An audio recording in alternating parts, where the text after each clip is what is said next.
Not the huge planes, but the Yeah. smaller corporate jets and those kinds of things. Well, it sounds like a good spot to run any project. Yeah. So we'll be running some projects from here too. Well, yeah, that puts. And some training from here. It's good space. Good space. Clayton has done a really good job.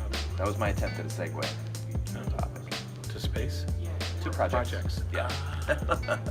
Project space. Yeah. Let's talk about projects. Let's talk about projects and the people that lead. Let's talk about managers of projects. Yeah. Project managers or project. Yeah, and our discussion today isn't focused simply on project managers per se, Right. like people who have been identified in the past working for a project management office or who are hired as project managers, but seeing the new organization, particularly those that are intentional learning organizations, the way that work gets done these days in our service industry in particular, all the service industries, is that it comes down to the leadership establishes the vision, aligns the message with the rest of the organization, and then enables the organization with whatever it is that they need in order to get that done. But it needs to be project based, Right. Rather than looking at something that we're going to do for the next 2 or 3 or 5 or 20 years. It's something, those initiatives, because of innovation and because of changes, they break into sort of project cycles. So the manager then becomes a project manager by default. Right. Yeah. So they're managers of the people, and then they're managers of their projects, and then by the nature of the project, they may start to bring in other people that are not direct reports and have to pay attention to little bits of their development along with those of their own teams. Yeah, exactly. Yeah. So, I mean, there is a differentiation that we can make between project managers who manage, who don't have any direct reports and are just brought in to manage a particular project. And that is a unique role within an organization. But what we're talking about is in a generic sense that all managers, people managers, wind up managing projects because it's a sort of a project base. You go from this to that, and maybe you've got several on your plate at once that you're managing, and even your people are multitasked across time. So it's quite an orchestration. Oh yeah, and that's why we coined the term Project Maestro. Yes. To differentiate that, right? Yeah. So rather than a project manager, you can think of yourself as a project maestro. Right. Yes. And really conducting, an orchestra of experts in their own particular fields in order to make a really good sound come out. We could have done DJ, kind of thing, but I think maestro works. Yeah. You have a bin of records, but right. an orchestra of people can't be replaced. That's Okay, so one of the things that managers do when they're first being aligned by the executive leadership to a particular idea or task. So at the corporate level, the organization level, the corporate level, there's some direction about the direction that the company is taking. Right. So some of the vision, and then the leaders are responsible, as we said a couple of minutes ago, about aligning that across the organization. So they're communicating that out, to all of the organization that this is where we're going, this is where we're headed, this is what we need to do, right? And then it's the responsibility of each of the departments in the organization, if it's really large, to then say, okay, well, our piece of it over here in marketing is this, and our piece of services is over here, and our piece in customer support of that vision is this. So we need to work on that. So one of the first things that managers need to do is identify what their department or their division or however big their span of influence, however big that is, they need to say, well, our part is this, and then they in turn need to turn around and to their people communicate what that vision is and align people with that vision. They're not responsible for creating the global vision, but they are responsible for creating a vision for their group. I have seen probably more often than not that there are many managers who particularly are not part of those conversations to begin with, that get frustrated or are unaware of the reason why they're being assigned particular projects. Sure. And I mean, I'll go out on a limb, but I'm pretty sure, especially if it's not one of the top thing, if your company does have some established goals, even if they're like moonshot goals, that I can say, okay, this project relates to that element of the business. A lot of times they're tasked with small projects that they'd have to guess at the reasons why, and a lot of times that causes some friction between the manager and the higher level organization. So what do you think are some ways that both the organization as a whole entity and then that manager individually can help clear up that communication and really establish what their role is in that? Well, I think you had two key words in there. One was both, and the other was communication. Yeah. So it is a responsibility then of the, let's call it an executive leader, who has been part of that decision-making process about where the company is headed. Now, hopefully, in an ideal world, there's a lot of communication going on all the time, so people are aware of that as it's emerging. But let's take the example that you have, that the executives say, you know what, we really need to be able to go out and capture this. We're going after this part of a market, or we're going to offer this kind of a service, or whatever it is. So there's some change, some alteration that's coming down, and all that gets into change management. That's a topic for a future thing.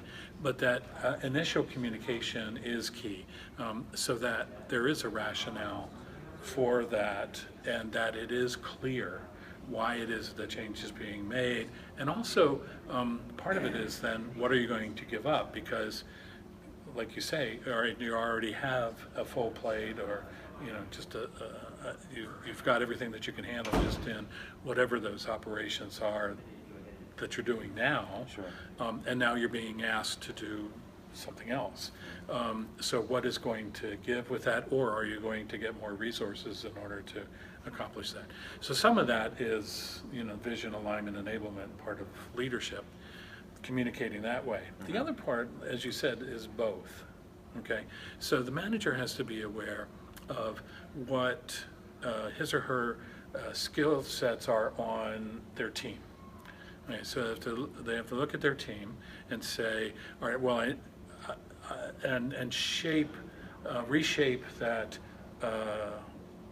request. Let's call it a request for change, into, okay, well, what will that require from my team, in terms of skills, and mostly it's, skills and knowledge in the service industry, but it might be material as well. It might be new space, like, are we going to go out and lease some temporary space, and is this temporary or is it long-term? So I have to start breaking that apart and have dialogue with the executive, because the executive is responsible probably for budgeting then for that. So I have to say, okay, well, we've got this full plate. There's nothing that we can give up. We have to add some resource to do this, and so we're going to have to add space and this and materials and whatever else is needed. But particularly as a people manager, and that's what we're focused on, as a people manager, really recognizing what the skills are that they have, the skills and knowledge that they have on their team. Who is, and again, this is ideal organization, who in their learning and development plan, as they're coming up, who would be best among their team to go after this new opportunity? Sure. Yeah, and that sounds like the process of selection, which, of course, is another real big can of worms to get into with selection and recruitment and developing people. And I know that we're going to talk about developing people specifically in a couple of weeks. So when assuming that conversation happens and we gain some clarity and maybe there's some transparency, the next step is then to have, and you mentioned this a moment ago, but how do you take that message and reframe it to the project, so you can shift gears from the manager's approach of looking at how does this benefit the entire organization and what does success mean to the organization, to what does success look like for the team, so that they can have a laser focused look and establish that strategy for success for that project. Right. So that is a management responsibility, is to be able to articulate that and be able to define that and set it out. And it's two ways. It goes up because you have to then validate that with the executive. Is this what you wanted? Oh, you yeah, know? sure. I mean, is this Yeah. what you had in mind, or will this meet whatever your objectives are? And then turn around and, as you say, align then the staff, the project team, around that and say, this is where we're headed, this is what we're trying to do, here's the rationale, this is how it's going to benefit the company, this is how it's going to benefit you. And then, as we talked about, identifying people who are on a path to come up into that because they have a passion about it, they've got an interest in advancing their job, career, into that area. It's someone that you want to expose to some new things, and then pulling people up into the new project as much as possible, and then backfilling them because you know what their job and role is, and so you can hire into that rather than trying to hire into this project where you have people who have been with you for a while, and say you got 10, 15, 20 people who've been with you for a while, who are looking for opportunities to accelerate their careers and move up. So you want to take this as an opportunity to have them stretch into new areas, and yet still remain competent to be able to execute on that. But they may have to learn some things in order to move into that new space. Sure, so you've got a balance of people who are highly competent in their work and can be your core for the project, and then you've got others that you're trying to groom into new roles, and this is an opportunity to apply a stretch assignment, or even if it's long term, that you're paying attention to the competency goals of the staff around you in your available pool. Yeah, so if it's like you mentioned, whether it's temporary or you're establishing this new unit for this new service that you're offering, and then it may go out and branch out, then you're looking for someone who maybe some management potential, leadership potential, and they're looking to come up, so they get into then that project supervisor role there and demonstrate their capabilities and move into a management role if that spins out into its own entity, its own unit. So I think what we've always been talking about is that there's a learning and development that happens at all these levels, right? And if you're attending to that learning plan for everyone, for the contributors, for the managers, for the executives, if you're looking at that and see it through that lens, then it makes those kinds of processes, I don't know if I want to say easier, but it's certainly more on point in terms of people's development, and keeps them engaged, employees engaged, and has your succession planning and your retention and all that mixed in there as well. So. Gotcha. So it seems that a good project maestro is going to have to strike a balance between development opportunity and the success of the project or plan that they're working on. So after they've selected a good team, what are some of the strategies that you would recommend for enabling them to achieve the goal, and also pay attention to the coaching relationships that may be at play on the team? Right, and coaching is key. And that's one of your key words there, is being able to coach to success. So if you're looking at it through a learning lens, and these folks aren't learning entirely new skills, but they're taking their current skills and knowledge, and they're amplifying that, and they're adding to those skills and knowledge in order to stretch into this next area, this new area of work. When you're coaching, them to that, then you're doing all the things that a coach does, which is help set expectation in a dialogue. Okay, this is an interactive kind of thing. Help set expectations, help provide the resources to meet that expectation. Okay, so you're going to need this Linda course over here on this, or we're going to send you to the community college or local university in order to pick up this, or there's this, talk over here, or there's this other person in another department who does this, go shadow them for a while. Whatever the learning activity is, to be able to help define those learning activities, check in on how those things are going along, and helping validate their work to help their accountability, that the employee the contributor is maintaining their accountability themselves and then to the group as a whole. So it's like when you say Project Maestro, as we say that, it's as if you were taking someone from the second violin spot and putting them in the first violin spot. Sure. And so then they're coming up into the first violin spot, and as you're coaching as Maestro, you're checking in on that and making sure that the performance that they learn whatever it is they need to know new about being first violin, and then coaching them to success in that role, right? So that the whole orchestra sounds good. Right. But then you have to do the same thing with, the cellos and the brass. I don't know all the sections, percussion section, the rest of it. As Project Maestro, then you've got that responsibility for everyone on the team, particularly regarding that project, plus maintaining whatever else that you have going on with the same attitude, coaching, development.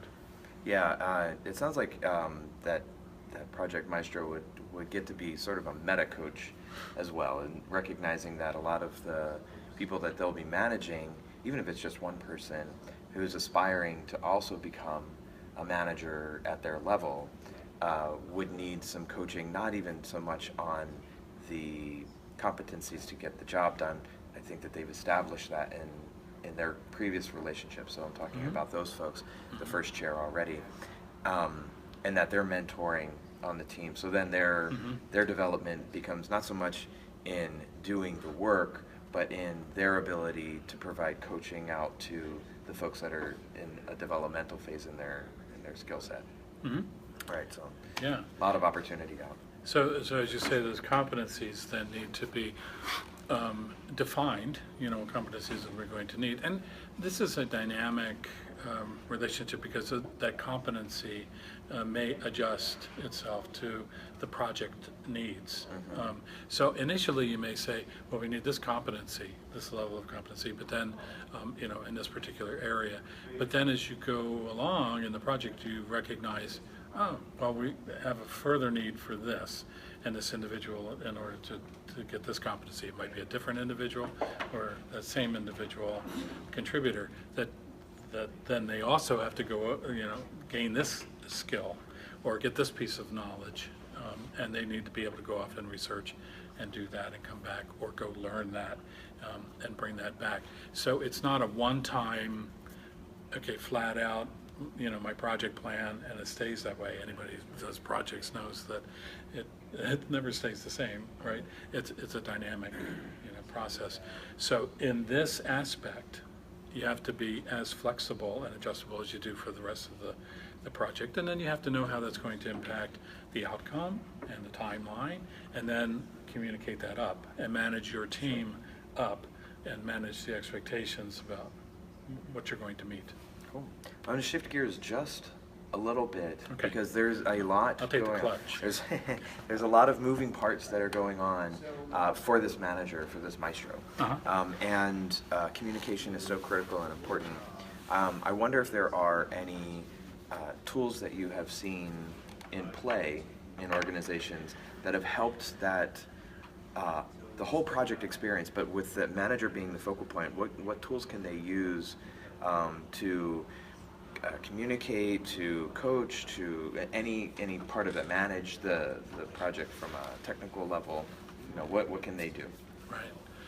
So I suppose, and in my own experience, sometimes when I would get in that position, when I was with IBM or whatever, and I'd have this new project coming in, I'd look at, open up Microsoft Project, and I know about maybe 10% of Microsoft Project. Sure.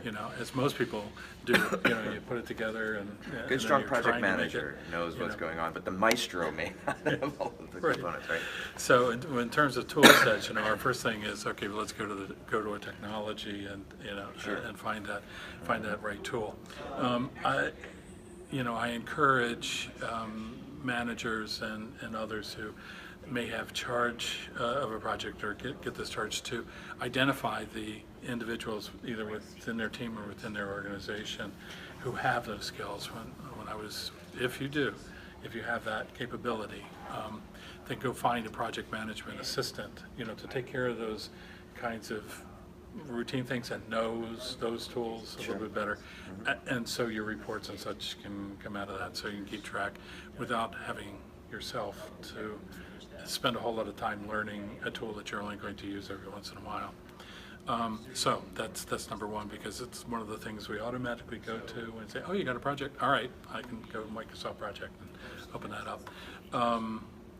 So the tool really, and the technology and the methodology is this. You start with the definition, right? And you want to be able to communicate that definition, as we've talked about. Okay, so you want to be able to communicate that. And you're saying, what are some of the tools, what are some of the technologies, whatnot, to be able to do that. Stay away from the memo, right? And have like an interactive meeting, with your team. It's part of your routine, meetings with people and your team. You want to have individual meetings with people that you think might be candidates for doing some of this new work. And you want to see if that's fitting into their learning plan and do that on a one-to-one basis. But initially, you need to communicate to your entire staff what it is that we are about to embark on.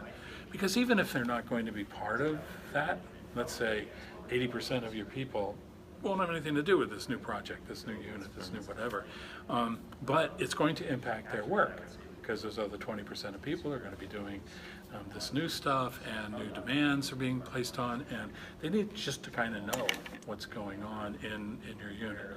So having an interactive meeting is really a whole lot better than simply issuing some kind of email or written communication, because that leaves a lot of questions that are still open, where you can really address that, and the mood and the temperament. You can get the feedback and the feel from your team, like how that's coming across, and either adjust, or whatever it is you need to do to answer those questions and make those accommodations.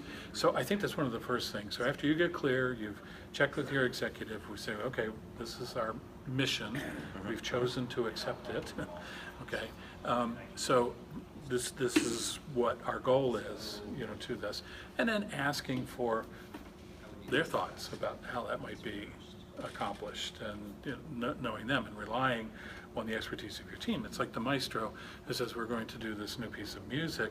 Well, there's expertise in these various instrumental areas, right? The first violin, and the people that may say, well, if we do this, it's going to sound better, or if we do this, or I've played this piece before, or I played by that composer before, and I find this. Those are all really good feedback that maybe the maestro personally doesn't have, but elicits from the group. Okay, so then it becomes a group process. Okay, so have that initially as a tool, to have that as a meeting. Then the individual meetings come up, and you've got the tool if we've already established in this organization the individualized learning plan or development plan. Right. You've got those.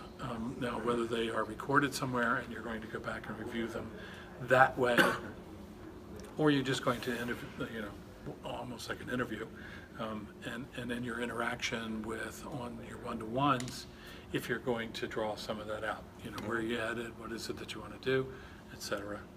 What was part of your learning plan, and then does this fit into it as a stretch assignment?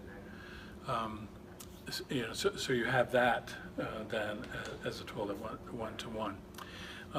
Then beyond that, when you start into the project, being able to, with that project management assistant, now you know when the deadlines are and that kind of thing. So you know what the accountable portions of work are from the individual people, and ensuring that accountability, and ensuring it not in the way that, oh, I'm going to make sure that that happens. You know, right. I'm going to drive that person to make sure, or the team to make sure it happens. They're ready for success. And the feedback comes to people. We were just talking with somebody here at Valley Extends about in call centers and putting up, and he was talking about their call center, putting up feedback, you know, TV screens or, you know, whatever. Right, metric style feedback. Yeah. Right, so that, you know, so you know how many people are on hold, and, you know, for how long, and those kinds of things, and how many calls we're answering, and so getting that feedback on a regular basis, that's another tool that's used by a manager to be able to collectively say how we're doing.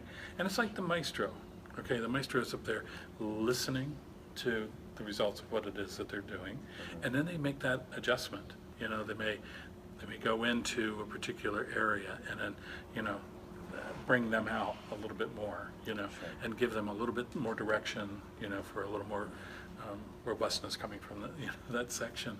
Right. Or he knows tone that this it down. part is coming, so he's got to pay attention here more than there. Yeah, right. That's another big thing, is anticipating, then Yes. seeing the whole thing overall and anticipating, you know, what's coming in and helping people, you know, adjust to that. It's like a team sport, like soccer, like anything, you know, and then certainly like the orchestra. Sure, yeah. So it sounds like there's a good mix of tools that are available to the manager to help with their role in their job as communicator and as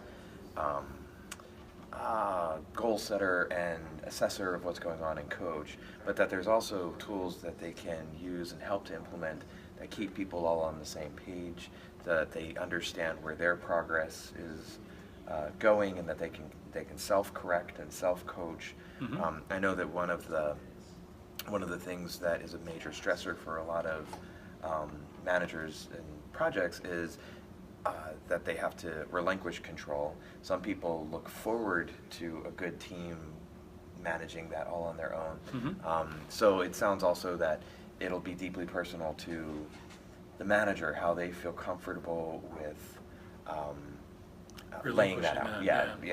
Letting it go, making sure that the tool is helping to do the job in their absence, and that they're not relying on something that people don't quite understand, like a complicated or highly technical tool, but that they've got the both silicon-based and people-based tools that are necessary to get the projects done. Right. So yeah. So if that relinquishment, if that's a word, It is that now. relinquishing the gerund. Anyway.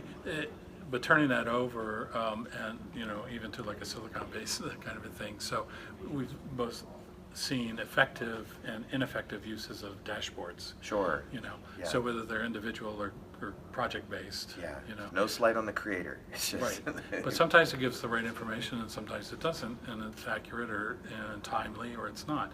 So you have to make sure that it is accurate and timely, and all of those Right. things. But the dynamic that you're talking about is the manager trusting their team, right? Mm-hmm. And we're going to talk about that, and we Sure. have talked about it some Yeah. on the team basis and trust. But they need to trust in their team that if, you know, and monitor the use of that tool when it's first implemented, but then as routine, trust in the people, and they're going to get the information back, and they're going to modify that, but verifying, you know, trust but verify. Right. You know, Sure. trust it, but then you're able to verify it at this level. Now that's going to free up some time to do other things, Yes. right? If you're not micromanaging every aspect, and you trust your team, and then you relinquish some of that to some of these other tools or procedures, processes, then you're going to have time to do other things like manage and, is that a word? I don't know, hyphenated. Manage up. Manage up. You're going to be able to manage up and and do other things. Sure. Take some time off, and go home one time, and those kinds of things. Allow your lieutenant to handle things for a while. Exactly. There you go. Precisely. Very good. Well, I wonder, producers, do we have any questions from We're good. out there? Okay, just wanted to check because lately we've been getting pretty popular on Facebook Live. Right. I feel like we should be part of the tripod effect that's going on right now. So if you want to hashtag something, hashtag tripod. This is one of those video podcasts. Been hearing that a lot on NPR lately. I like those folks at NPR. At Hidden Brain in Sacramento. I hear that all the time. Hashtag tripod. Hashtag tripod.